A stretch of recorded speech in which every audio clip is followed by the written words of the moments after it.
오직 하나님의 말씀만이 영적인 지도요, 우리의 삶의 모든 것이 되는 주님의 축복의 말씀인 것입니다.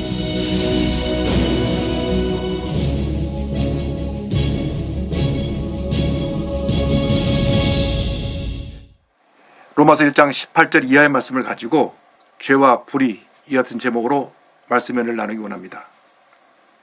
우리가 지난 시간에 배웠던 대로 로마서 1장 1절로 17절까지는 로마서 전체에 대한 서론 부분이 되고, 특별히 1장 17절은 오직 의인은 믿음으로 말미암아 살리라 한 전체의 주제가 되는 말씀입니다. 우리가 구원받는 것은 우리의 어떤 행위나 노력으로 구원받는 것이 아니고 오직 믿음으로 구원받는다는 것을 로마서 서두에서 사도 바울이 저들 모두에게 선포한 것입니다. 그렇습니다. 우리는 오직 믿음으로 구원을 받습니다. 구원받은 다음 우리는 주님이 기뻐하시는 삶을 살아가는 주님의 자녀들이 되어야 할 것입니다. 18절 이하에는 이방인들의 죄와 불의에 대해서 이야기하고 있습니다. 그들의 삶은 죄덩어리 자체였습니다. 그런데 하나님께서는 그들을 죄 가운데 그대로 내버려 주셨습니다. 그래서 그들이 더 깊이 죄에 빠지게 되었고 하나님을 떠나 불순종하며 방탕한 삶을 살게 되었던 것입니다. 오늘 그들의 죄를 살펴보면서 우리들이 과연 그 같은 동일한 죄를 짓고 있지 않는지 우리 자신을 돌아보고, 이 특별히 이 고난 주간에 주님 앞에 철저히 우리 잘못된 것을 회개하고 돌이켜 하나님께 영광 돌리는 삶을 살아가는 우리 모두가 되기를 간절히 소원합니다. 먼저 하나님의 진노가 나타남에 대해서 로마서 1장 18절은 말씀합니다. 1장 18절 다 같이 우리 보겠습니다.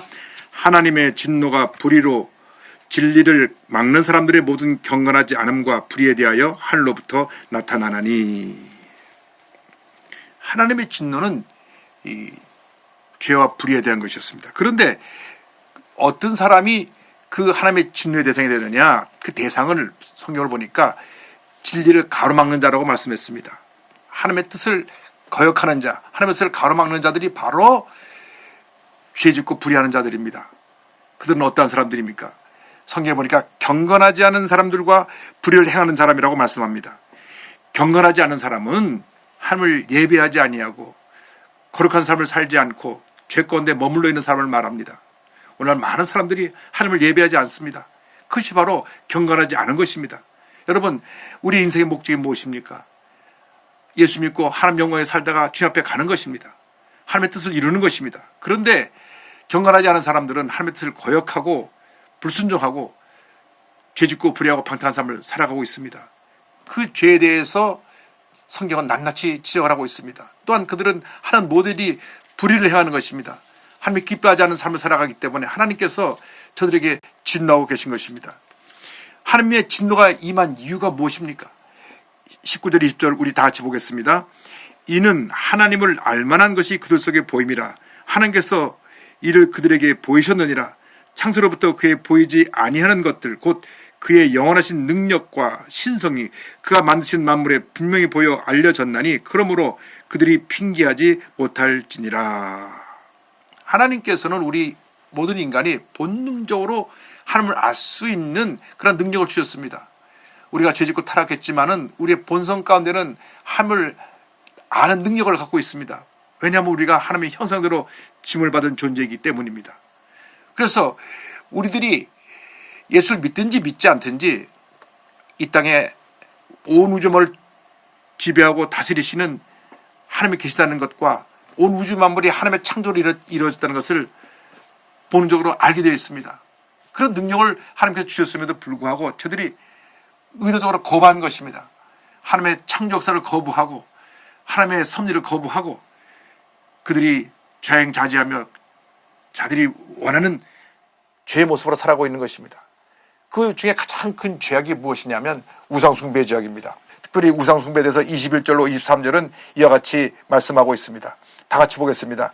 하나님을 알되 하나님을 영화롭게도 아니하며 감사하지도 아니하고 오히려 그 생각이 허망하여지며 미련한 마음이 어두워졌나니 스스로 지혜있다 하나 어리석게 되어 썩어지지 아니하는 하나님의 영광을 썩어질 사람과 새와 짐승과 기어다니는 동물 모양의 우상으로 바꾸었느니라. 여기 말씀 보니까 21절로부터 25절까지는 우상 숭배와 성적인 타락에 대해서 말씀하고 있는데, 저들이 하나님을 영화롭게 하지 않는 삶을 살다 보니까 범사에 감사하지 않고 원망과 불평을 합니다. 하나님을 사랑하는 사람들은 입만 열면 감사합니다. 첫째도 감사해요, 둘째도 감사해요, 마지막도 감사합니다. 오늘 새벽에도 우리가 말씀을 들었듯이 전쟁 고아로 벌었던 한 어린아이가 미국의 독실한 크리스찬 가정에 입양이 되어서 박사학위를 2개나 소지하고 훌륭한 업적을 남긴 위대한 인물이 된 것처럼, 하나님을 사랑하고 뒤에 뜻대로 살아가면 이 같은 은혜가 임하게 되는 것입니다. 하나님을 영원롭게 하는 삶을 살게 되는 것입니다. 그런데 감사하지 않으니까 그들이 죄 가운데 머물러 있으면서 더 많은 죄를 짓게 되고 더 잘못된 삶을 살게 되는 것입니다.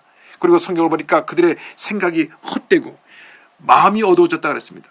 마음이 어두워지니까 생각하는 것이 늘 어두운 생각만 하는 것입니다. 여러분, 우리 마음을 밝혀야 됩니다. 기쁨으로, 감사로, 찬양으로 밝혀야 되는 것입니다.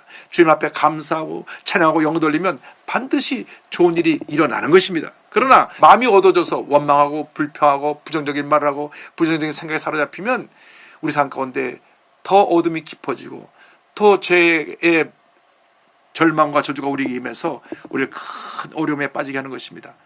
그래서 우리 인간이 하나님 앞에 지혜롭지 못하고 어리석은 삶을 살게 되는 것입니다.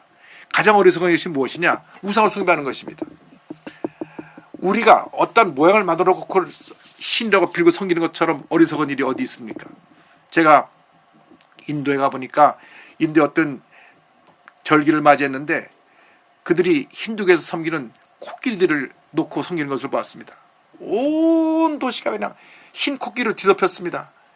아주 작은 코끼리부터 시작해서 큰 코끼리까지 가는 곳마다 코끼리가 얼마나 많은지, 모든 사람들이 자기들이 깎아서 만든 코끼리 앞에 복을 달라고 빕니다.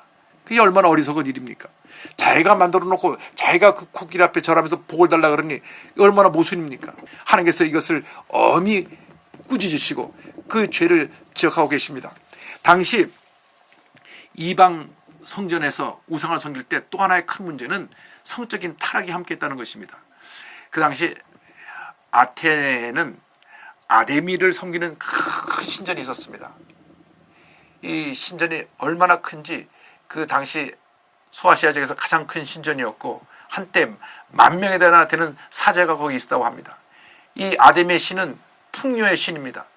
그래서 여기서 사제들이 있었는데 사제들이 그 예배를 드리는 제사의식 가운데 제사 드리러 온 사람과 함께 성적 행위를 합니다. 그래서 풍요로움, 번성을 뜻하는 그런 예측을 향합니다. 그러니까 이 성적 타락이 말로 표현할 수가 없었던 것입니다. 에베소 5장 5절은 지적합니다. 너희도 정녕 이것을 알거니와 음행하는 자나 더러운 자나 탐하는 자 곧 우상 숭배하는 자는 다 그리스도와 하나님의 나라에서 기업을 얻지 못하리니, 이렇게 말씀했습니다. 그들이 죄짓고 불의하고 방탕하고 이 인간의 정의에 빠져 사는 그런 삶을 삶으로 말미암아 큰 심판이, 재난이 임하게 된 것입니다. 로마서 1장 24절 다 같이 보겠습니다. 그러므로 하나님께서 그들을 마음의 정욕대로 더러움에 내버려 두사 그들의 몸을 서로 욕되게 하게 하셨으니, 그들이 제사의식을 드리면서도 성적으로 타락하고 또 무분별하게 그 하나님의 은혜 가운데 살지를 아니하고 피조물을 섬기며 불의한 삶을 살아가는 것을 성경은 낱낱이 지적을 했습니다. 그래서 하나님의 진리를 거짓으로 바꾸고 피조물을 경배하며 섬기는 것입니다. 우리가 만든 물건을 가지고 그걸 하나님하고 섬기고 있으니 이 얼마나 잘못된 일입니까? 로마서 1장 25절 다 같이 보겠습니다. 이는 그들이 하나님의 진리를 거짓 것으로 바꾸어 피조물을 주물주보다 더 경배하고 섬김이라 주는 곧 영원히 찬송할 이시로다. 아멘. 그렇습니다. 주님만이 찬송과 존귀와 영광을 홀로 받으실 유일한 우리의 경배 대상이 되시는 것입니다. 우리 주님 외에 다른 어떠한 경배 대상도 없습니다. 첫째도 우리가 주 하나님을 섬기고, 둘째도 주 하나님을 섬기고, 마지막도 주 하나님을 섬겨서 주님께 영광 돌리는 삶을 살아가야 되는 것입니다.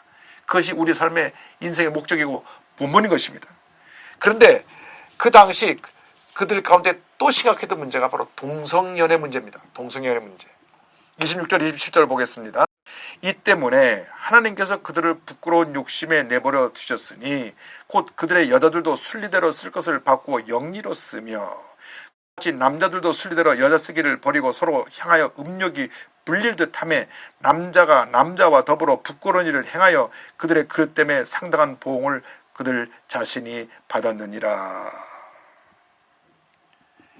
이 동성연애는 구약시대부터 존재했습니다. 타락한 인간이 성적 쾌락을 위해서 하나님의 창조의 법칙을 거스려서 남자와 남자하고 여자가 여자끼리 성적인 만족을 위해 쾌락을 추구한 것이 바로 동성연애고 동성결혼입니다. 구약에서 엄히 계명으로 금하신 것입니다. 레위기 18장 22절입니다. 너는 여자와 동침함 같이 남자와 동침하지 말라. 이는 가증한 일이니라. 20장 13절은 이와 같은 경고의 말씀이 있습니다. 누구든지 여인과 동침하듯 남자와 동침하면 둘 다 가증한 일을 행함인즉 반드시 죽일지니 자기의 피가 자기에게 돌아가리라. 성경은 아예 그래서 남자와 남자가 연애를 하고 여자가 여자를 연애를 하는 것이 적발되면 돌로 쳐 죽이라고 했습니다. 왜냐하면 하나님의 창조의 섭리를 역행하고 인간의 가족관계를 파괴하고 인류의 역사를 단절시키는 가장 흉악한 범죄이기 때문에 그렇습니다. 하나님의 뜻은 남자와 여자가 만나 결혼해서 한 가정을 이루고 생육하고 번성하라고 하는 것입니다.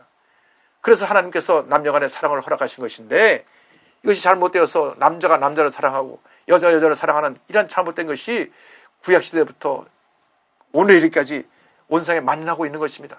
타락한 죄인의 모습이 바로 이와 같은 동성연애에 나타났습니다. 지금 한국에서 차별금지법이라 그래서 동성애 하는 사람들을 차별하지 말라 하는 법을 만드는데 이것은 한국 5천년 역사의 가족 문화를 무너뜨리는 것이고 성경의 가치관을 무너뜨리는 것이고 잘못된 것입니다. 우린 그들을 차별하지 않습니다. 그들이 예수 믿고 돌아 나와서 정상적인 삶을 살게 되기를 간절히 소원합니다. 절대로 동성애에 참된 기쁨이 없습니다. 만족이 없습니다. 찰나적인 쾌락은 있을지 몰라도 그것은 자신의 영혼을 파멸시키고 육신을 파멸시키는 잘못된 길로 가는 것입니다. 지금 전 세계 이 동성애의 결과로 나타난 에이즈라고 하는 병이 있는데 에이즈의 병의 93%가 동성애자로부터 온 것입니다. 그래서 이 에이즈라는 병은 지금 치료약이 없습니다. 걸리면 죽습니다. 아프리카의 수많은 사람들이 이 동성애의 결과로 또 이 에이즈 병으로 감염돼서 태어나서 얼마 가지 못해 죽고 유럽과 이 미국 사회가 동성애로 무너지고 있는 것입니다. 우리 대한민국이 1천만 크리스찬들이 이것을 막아야 됩니다. 대한민국이 무너지는 길을 막아야 됩니다. 철저하게 성경 중심적으로 돌아와서 잘못된 성적 타락의 모습을 우리가 떨쳐내버리고 하나님의 기뻐하는 삶을 살아가는 우리 모두가 되기를 주님의 이름으로 축원합니다. 할렐루야. 그리고 이제 28절 이하에 각종 범죄의 모습을 낱낱이 열거하고 있습니다. 무려 21가지의 잘못된 저들의 죄의 모습을 지적합니다. 하나님을 떠난 모습에 대해서 28절 29절 다 같이 보겠습니다.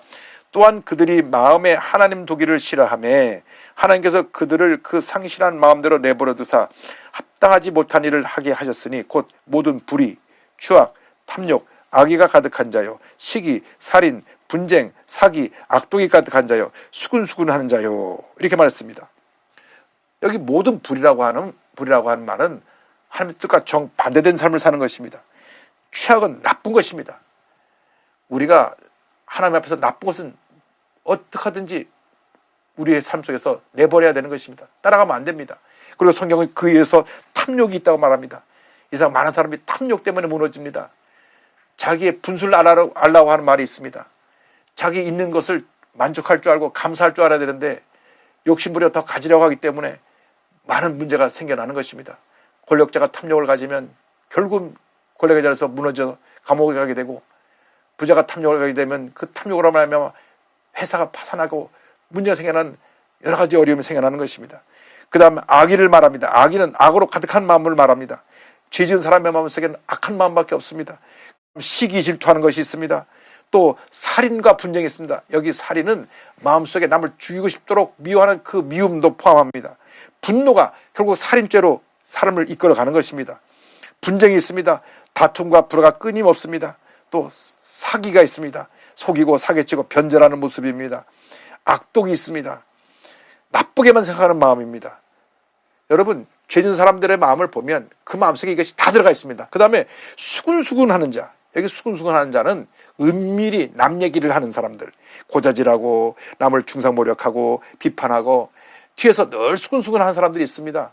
여러분, 예수 믿고 나서 이 수군수군하는 이 잘못된 모습을 내던져버려야 되는 것입니다.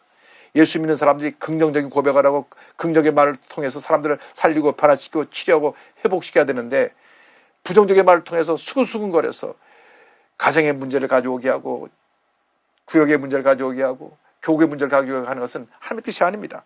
30절을 계속 이어서 다 같이 보겠습니다. 비방하는 자요, 하나님께서 미워하시는 자요, 능욕하는 자요, 교만한 자요, 자랑하는 자요, 악을 도모하는 자요, 부모를 거역하는 자요. 여기 계속해서 하나님 앞에 죄 짓고 불의한 사람들의 모습을 보여줍니다. 비방하는 자, 수군수군하는 사람은 뒤에서 은밀히 나쁜 이야기를 퍼뜨리는 사람을 말하고, 비방하는 자는 공개적으로 남을 욕하는 독설가들을 말합니다. 요즘 우리 시대에 참 우리 대한민국이 많이 타락해서 이같이 공개적으로 유튜브나 SNS 통해서 남을 비방하고 독설을 뿌는 사람이 얼마나 많은지 모릅니다. 하나님이 기뻐하지 않는 모습인 것입니다. 하나님이 심판하실 것입니다. 이들은 다 하나님을 미워하는 자입니다. 하나님을 거역한 자입니다. 능욕하는 자가 나옵니다. 난폭하고 잔인한 사람들을 말합니다. 교만한 자, 이것은 모든 사람에게 군림하려고만 하고 늘 자기밖에 모르는 이 같은 잘못된 모습을 말합니다. 여기서 자랑하는 자는 횡설수설하고 허풍쟁이로 떠버리는 사람들을 말합니다. 악을 도모하는 자, 여기는 어떻게든지 나쁜 생각을 통해서 더 나쁜 일을 하려고 계획을 꾸미는 사람들입니다. 죄 짓는 사람들을 보면 자기가 어찌 잘못해서 죄 지은 것으로 인해 감옥에 들어갔다 나올 때 회개하고 돌아나는 사람보다는 들어가서 다시 내가 붙잡히지 않고 더 잘 내가 도둑질을 해야 되겠다, 내가 더 나쁜 짓을 해야 되겠다, 이렇게 나쁜 짓 하는 것을 배워갖고 나온다고 합니다. 이것이 사람들의 마음입니다. 타락한 양심을 가진 사람들은 죄를 지어도 죄인지 모르고, 또 죄를 지어도 이제 더 사람들에게 걸리지 않고 붙잡히지 않으라고 지능적으로 죄를 짓는 것이 오늘날 우리들의 모습인 것입니다. 또 나아가서 부모를 거역하는 자에 대한 지적이 나옵니다. 부모에 대해서 기본적인 도리를 행하지 않는 자들은 다 하나님이 심판하실 자인 것입니다. 주님 안에서 부모를 공경하라고 성경은 말씀했습니다. 10계명 중에 내 부모를 공경하라고 우리에게 주신 말씀은 나를 이 땅에 태어나게 하시고 오늘 여기까지 나를 존재하게 하신 부모님에 대해서 하나님의 은혜에 감사하며 부모님을 사랑으로 섬기라고 하는 것입니다. 진정한 크리스찬들은 부모에게 효도하는 사람들입니다. 우리가 주님 안에서 부모에게 효도하고 부모님을 잘 모실 때 하나님께서 자손만대의 복을 줄 줄로 믿습니다. 부모님은 자녀를 하나님이 주신 선물로 사랑하고 주의 사랑으로 양육을 하고, 자녀들은 부모님을 사랑으로 섬길 때 가정이 화목하고 복된 삶을 살게 되는 것입니다. 31절은 이어서 이와 같은 죄를 지적합니다. 다 같이 보겠습니다. 우매한 자요, 배약하는 자요, 무정한 자요, 무자비한 자라. 여기 우매한 자, 몰지각하고 어리석은 자를 말합니다. 배약하는 자는 신용이 없는 사람, 늘 약속을 어기고 거짓말하고 불성실한 사람들.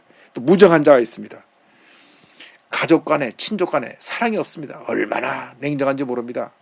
조카가 와서 지금 너무나 집에 먹을 것이 없어서 힘들다고 좀 도와달라 그러는데 우리도 먹을 것 없다고 매몰차게 문을 닫아버린다면 그럼 무정한 자인 것입니다. 하나님이 기뻐하지 않으십니다. 많은 사람들이 이 무정함 속에 빠져 있습니다. 여기서 특별히 그 당시 로마 교회 편지를 보낼 때 많은 사람들이 로마 제국에서 아이가 태어났을 때 장애를 갖거나 아이가 건강하지 못할 경우 부모님들이 내다 버렸습니다. 요즘 같으면 어떻게든지 그 아이를 끌어안고 병원을 쫓아다니며 아이의 건강을 위해서, 또 평생 아이가 장애가 있더라도 그 장애를 부모의 짐으로 갈 생각하고 아이를 키우는데, 당시 로마 시대는 만연하게 무정한 자들이 많아서 인생의 쾌락을 따라 살다 보니까 그렇게 장애를 가진 애가 태어나면 오히려 거시장거리가 된다 그래서 내다 버렸습니다. 그런 사람이 많았습니다. 오늘날에도 무정한 사람들이 점점 늘어가고 있습니다. 아이가 태어났는데 원착에 태어났다고 버리는 사람들도 많고, 아이가 원착에 가졌다고 아이를 낙태하는 사람도 많고, 또 아이가 장애라고 버리는 사람도 있고, 또 아이를 중병에 들었을 때 돌보지 아니하고 방치하는 큰한 부모도 있습니다. 얼마나 큰 병인지 모릅니다. 또 무자비한 자가 있습니다. 궁휼함이 없는 사람들을 말합니다. 우리가 예수 믿고 나서 사랑과 궁휼이 넘쳐나야 되는 것입니다. 여러분, 어떻게 보면 우리가 하나님 앞에서 너무나 부끄러운 삶을 살고 있지 않은가 생각을 합니다. 우리 주위에 병들고 소외되고 문제 꼬름 당한 사람이 너무나 많은데 그에 대해서 무관심하고 고개를 돌리고 있다면 로마 시대에 무정한 사람과 다른 것이 무엇이 있겠습니까? 요즘 1,500만 반려견 시대라 그래서 얼마나 우리 많은 사람들이 자기 집에 있는 기르는 강아지나 고양이를 자기 가족처럼 여깁니까? 막 껴안고 있고 좋은 거 다 먹이고 병원에 가서 치료비 다 물어주고 이렇게 정을 자기 사랑하는 동물에도 쏟는데 자기 사랑하는 가족에게 또 하나님의 형상대로 지음받은 인간에게 쏟지 않는다고 하면 얼마나 부끄러운 일입니까? 자기 집 강아지가 총알중하는 걸 알면 우리 주변에 다문화 가족들, 장애를 가진 우리 이웃들, 고난에 처한 사람들, 어려움에 처한 사람들을 더 사랑하고 더 귀히 여기고 그들에게 주님의 사랑을 베풀어주는 여러분 모두가 되기를 주님의 이름으로 축원합니다. 그리고 오늘 끝으로 32절에 대해서 죄의 벌에 대해서 저들이 알고 있는 것을 내서 경고합니다. 32절입니다. 그들이 이 같은 일을 행하는 자는 사형에 해당한다고 하나님께서 정하심을 알고도 자기들만 행할 뿐 아니라 또한 그런 일을 행하는 자들을 옳다 하느니라. 저들은 죄의 삭시 사망이라는 것을 압니다. 자기들이 죄 짓는 것을 압니다. 여러분, 죄인들이 죄 짓는 걸 잘못한다고 해서 모르는 것이 아닙니다. 알면서도 죄를 짓습니다. 도둑질 할 때 내가 이 도둑질하는 것이 죄 짓는다는 것을 압니다. 그러면서 도둑질 합니다. 사기치면서 이것이 내가 죄 짓는다는 것을 알면서 사기를 칩니다. 자기가 알기 때문에 안 걸리려고 하고 그것을 갖다가 어떻게 하든지 숨기려고 하는 것입니다. 그런데 그들을 하나님께서 그렇게 나쁜 짓을 하면서도 그것을 타당화시키고 그런 죄 짓는 사람들을 용납하는 것을 하나님이 지적하고 계신 것입니다. 그렇습니다. 우리는 죄에 대해서 용납하면 안 됩니다. 혹시 내 주변에 누가 잘못된 일을 할 때 그를 예수님의 사랑으로 바로 잡아주고 나는 그 같은 잘못된 일을 하지 않아야 되는 것입니다. 우리 삶 속에서 거짓과 사기, 교만, 탐욕이 사라져야 되는 것입니다. 온갖 불의가 사라져야 되는 것입니다. 이번 고난주간 한 주간을 지나면서 우리가 철저하게 하나님 앞에서 불의한 모습이 무엇이었는지 오늘 사도 바울이 21가지나 낱낱이 많은 죄의 모습을 지적했는데 그 죄의 모습을 지적한 내용의 핵심은 하나님과 나와의 관계에서 잘못된 것이고 그리고 나와 이웃 간의 관계에서 잘못된 것입니다. 우리가 진정으로 하나님을 사랑한다고 하면 하나님의 뜻을 지켜 행하는 자가 될 것이고 우리가 진정으로 하나님을 사랑한다고 하면 하나님의 사랑을 이웃에 펼치는 하나님의 귀한 자녀로 쓰임을 받게 되는 것입니다. 여러분, 하나님이 여러분을 너무나 사랑하십니다. 여러분을 너무나 사랑하셔서 오늘 이 시간 여기까지 부르신 것입니다. 우리가 어떤 문제 어려움을 당해도 주님 나와 함께 하시면 나의 일생 동안 하나님의 예배하신 놀라운 은혜와 축복을 부어주실 것이다 하는 그러한 확신을 가지고 믿음으로 전진 또 전진하는 여러분 되시기를 주님의 이름으로 축원합니다. 축원합니다. 축원합니다. 기도하겠습니다. 사랑과 은혜와 자비가 무한하신 하나님 아버지, 하나님의 형상대로 지음받은 우리들이 하나님이 기뻐하지 않는 모든 잘못된 죄와 불의의 모습을 벗어 던지게 하여 주옵시고 우리 하나님이 가장 기뻐하시는 하나님의 자녀로 살아가는 저희 모두가 될 수 있도록 은혜 내려 주시옵소서. 우리 삶 가운데 모두 우상을 제거하여 주시고 오직 하나님 영광에서 헌신하며 살아가는 저희 모두가 되게 하여 주옵소서. 예수님의 이름으로 기도 올리옵나이다. 아멘.